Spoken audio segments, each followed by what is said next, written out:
Mungkin banyak dari kita yang gak asing jika mendengar nama Ariel Sharon. Ya, dia adalah Perdana Menteri Israel yang ke-11 yang menjabat dari 7 Maret 2001 sampai 14 April 2006. Ariel Sharon memiliki nama asli yaitu Ariel Scheinerman. Dia lahir di Kfar Malal, Palestina tahun 1928 dan meninggal mengenaskan pada tahun 2014 di Tel Aviv, Palestina. Di dalam lingkup kehidupan keluarganya, Ariel Sharon sudah didoktrin sedari kecil oleh keluarganya untuk mendukung gerakan Zionisme. Ada yang menarik dari kisah kematian Ariel Sharon ini, teman-teman.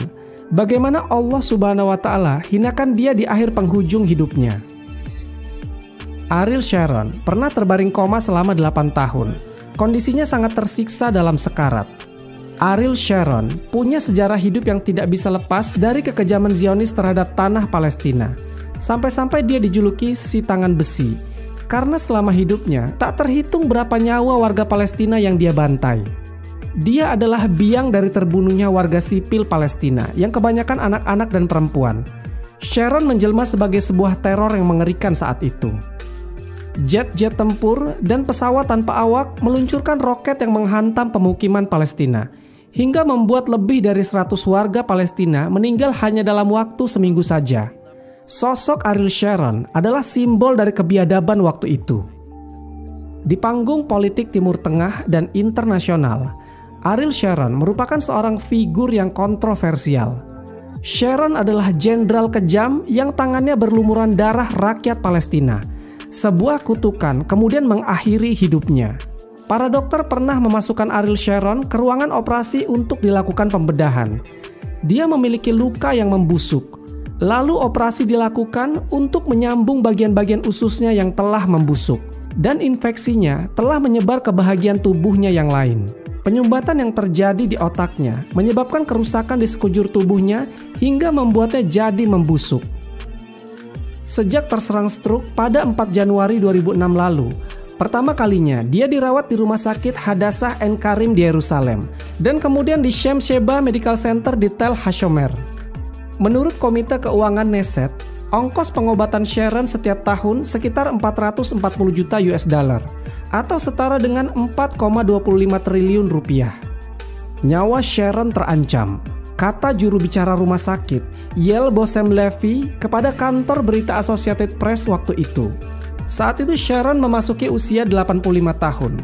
Kedua matanya dalam keadaan terus terbuka. Dokter-dokter yang merawat Sharon memberikan keterangan terkait kesehatan Sharon. Saat akan ditanya sampai kapan keadaan Sharon akan terus seperti ini, Shlomo Sejev, dokter senior yang merawatnya mengatakan, kalau dikaji dari usia rata-rata di keluarga Sharon, ibu dan neneknya mati di atas usia 90 tahun. Shlomo kemudian memperkirakan Sharon akan tetap dengan keadaannya yang seperti ini hingga lewat usianya di atas 90 tahun. Sharon tergolek tak berdaya dengan bantuan berbagai alat medis yang tertancap ke tubuhnya, termasuk itu memakai respirator dalam sebuah ruangan khusus di Rumah Sakit Tel Hashomer di sebelah timur ibu kota Tel Aviv. Tidak ada upacara khusus atau sekedar ucapan simpati buat lelaki 85 tahun itu. Semua orang telah melupakannya, kata Renan Gisin, mantan penasihat Ariel Sharon. Cobalah pegang tangannya, belai rambutnya yang memutih, dan sapalah dia dengan bahasa orang Arab yang sangat dibencinya. Kaifa haluk ya Sharon? Saat Sharon terkena stroke, seorang kru televisi Israel berhasil merekam gambarnya yang sedang berada di belakang sebuah mobil ambulan. Dia terbaring setengah duduk dalam keadaan sadar. Itulah gambar terakhir dari Sharon yang dimiliki media. Sebab saat itu, keluarga Sharon sengaja menutup rapat-rapat segala informasi tentang kondisi salah satu tokoh kontroversial dalam sejarah Zionis Israel itu. Semenjak Sharon palsu didatangi banyak pengunjung di Kishon Gallery, Sharon asli terbujur kaku, tidak sadarkan diri beberapa kilometer jauhnya di Shem Sheba Medical Center Tel Hashomer.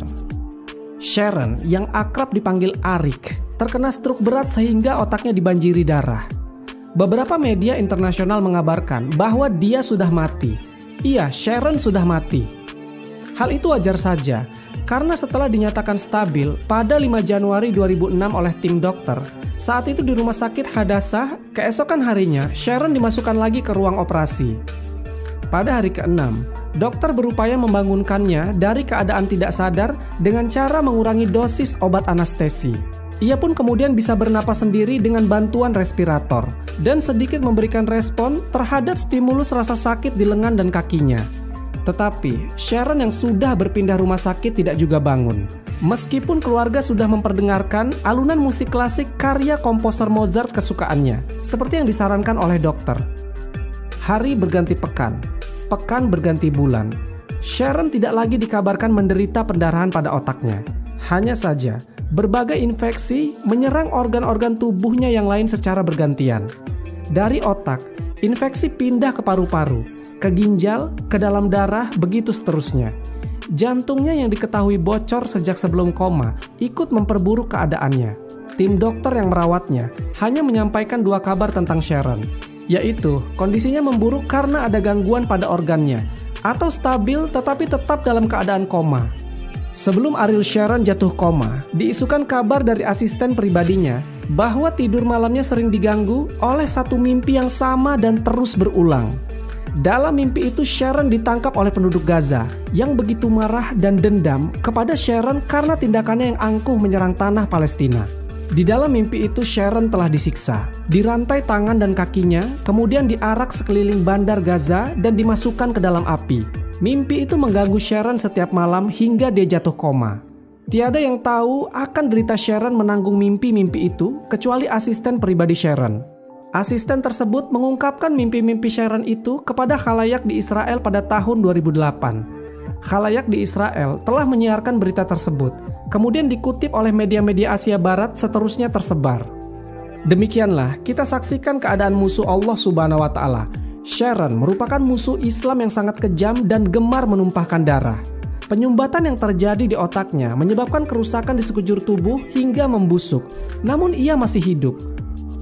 Pada usia 14 tahun, Ariel yang menerjemahkan dukungannya terhadap Zionisme dengan cara menyerang rakyat Palestina itu mulai masuk organisasi bersenjata. Ia bergabung dengan kelompok mafia Haganah. Dan beberapa tahun kemudian, masuk satuan infanteri Israel Brigade Alexandroni. Sebagai militer yang gemar melakukan serangan brutal, Ariel yang kemudian menjabat komandan terus melancarkan teror terhadap rakyat Palestina. Dalam berbagai pertempuran yang dialami, Ariel sempat terluka dan hampir saja tewas. Karir militernya terus menanjak. Pada tahun 1949, dia dipercaya memimpin unit intai tempur Brigade Golani. Tak hanya berkarir di militer, tahun 1950, Ariel masuk Universitas Ibrani Yerusalem dan mengambil studi sejarah dan kultur Timur Tengah. Karena konflik Israel-Palestina makin memanas setahun kemudian, Ariel aktif kembali di militer Israel dengan pangkat mayor dan memimpin unit khusus Unit 101. Unit pasukan khusus yang bertugas menyergap gerilyawan Palestina ini dikenal sangat kejam. Pada 1953, mereka pernah membantai 69 penduduk Palestina. Akibat peristiwa pembantaian itu, Ariel mendapat julukan baru, penjagal dari Beirut. Perang demi perang terus dijalani Ariel, mulai dari perang di Terusan Suez, perang 6 hari, dan perang Yom Kippur. Perang yang membuat nama Ariel Sharon naik turun itu rupanya membuat nasibnya tetap beruntung mengingat pangkat mayor jenderal berhasil disandangnya. Foto Ariel yang bagian kepalanya terbalut perban saat bertempur di Terusan Suez bahkan menjadi simbol kekuatan militer Israel. Usai perang, Ariel terpilih sebagai anggota Knesset, semacam kabinet di Israel. Akan tetapi, pada tahun 1974, Ariel mundur dari Knesset sekaligus pensiun dari dunia militer. Ariel lalu bergabung dengan partai politik yang selanjutnya menjadi kendaraannya meraih kesuksesan, yaitu di Partai Likud. Selain aktif di partai, Ariel juga dipercaya sebagai penasihat keamanan Perdana Menteri Israel saat itu, Yitzhak Rabin. Tahun 1977, Ariel kembali ke Knesset dan menerima jabatan Menteri Pertanian. Tahun 1981 sampai 1983, Ariel menjabat Menteri Pertahanan. Pada periode itu, perang antara Israel dan Libanon kembali berkobar serta diwarnai peristiwa kelam. Pembantaian 3.000 pengungsi Palestina di Camp Sabra dan Shatila oleh milisi Palagis. Tentara Israel yang menyerbu Lebanon atas perintah Ariel dianggap gagal menyelamatkan pengungsi dan dituduh melakukan pembiaran terhadap pembantaian itu. Nama Ariel Sharon kemudian tercoreng dan pria yang telah dicap sebagai penjagal dari Beirut ini memilih mengundurkan diri. Tahun 1984, Ariel membuat manuver politik lagi dan bergabung di Knesset. Sejumlah jabatan yang tak berkaitan dengan pertumpahan darah dipegang oleh Ariel. Antara lain Menteri Perindustrian dan Perdagangan, Menteri Perumahan dan Konstruksi, Menteri Infrastruktur, serta pada tahun 1998 menjabat sebagai Menteri Luar Negeri. Tahun 1999, ketika secara kebetulan Benyamin Netanyahu mundur sebagai ketua Partai Likud, Ariel pun maju menggantikannya. Posisi itu membuat Ariel secara mulus menduduki kursi Perdana Menteri Israel pada Februari 2001. Sebagai Perdana Menteri, Ariel lagi-lagi membuat langkah kontroversial. Dia membentuk Koalisi Persatuan Nasional dan mendorong perdamaian Israel-Palestina. Suatu langkah politik yang dahulu sangat diharamkannya. Ariel bahkan memerintahkan penarikan mundur pasukan Israel dari jalur Gaza. Langkah ini ternyata membuat Partai Likud terpecah. Di jalur Gaza sendiri, faktor keamanan mulai dipegang pejuang yang kemudian memperdaya Israel, yaitu Hizbullah. Perpecahan Partai Likud membuat Ariel Sharon berang. Tak lama kemudian, pada November 2005, dia membentuk partai baru bernama Kadima. Langkah politik dan karir Sharon sebagai Perdana Menteri terhenti ketika pada bulan Desember stroke menyerangnya. Setelah lebih dari 100 hari terkapar tak sadarkan diri, posisi Ariel lalu digantikan Wakil Perdana Menteri Ehud Olmert. Ketika pasukan Israel berhasil dipukul mundur Hizbullah dan Perdana Menteri Ehud Olmert harus bertanggung jawab terhadap kekalahan perang itu. Ariel Sharon tidak tahu sama sekali. Mantan jenderal yang terkenal kejam itu masih terkapar koma di rumah sakit militer Sheba Medical Center. Pada 11 Januari 2014, Ariel Sharon meninggal dunia dalam kondisi tragis setelah 8 tahun mengalami koma dan hidup tanpa alat bantu pernapasan. Wallahu a'lam bishawab. Semoga kisah ini bermanfaat. Lebih dan kurangnya mohon dimaafkan. Yang benar datangnya dari Allah Subhanahu wa Ta'ala. Khilaf atau keliru itu datangnya dari saya pribadi sebagai manusia biasa.